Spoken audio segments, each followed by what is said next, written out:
بسم اللہ الرحمن الرحیم۔ السلام علیکم ورحمۃ اللہ وبرکاتہ۔ عابد راجہ چینل کی طرف سے آج میں اپنے دوستوں کو وہ دعائیں بتاؤں گا جو رسول اللہ صلی اللہ علیہ وسلم افطار کے وقت کے پڑھا کرتے تھے۔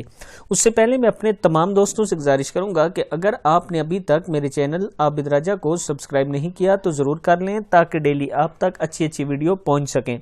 تو سٹارٹ کرتے ہیں آج کا لیسن۔ بسم اللہ الرحمن الرحیم۔ رسول اللہ صلی اللہ علیہ وسلم نے افطار کے وقت ان دعاؤں کو پڑھا کرتے تھے۔ پہلی دعا ہے ذہب الظمأ وابتلت العروق، عین پیش و را پیش و عروق ہے، عروق وثبت الاجر انشاء اللہ۔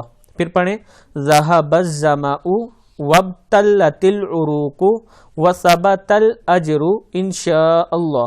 پیاس جاتی رہی اور رگیں تر و تازہ ہوگی، اگر اللہ نے چاہا تو ثواب بھی ملے گا۔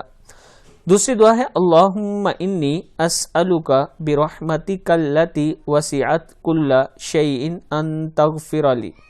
اللہم انی اسألک برحمتک التی وسعت کل شیء ان تغفر لی۔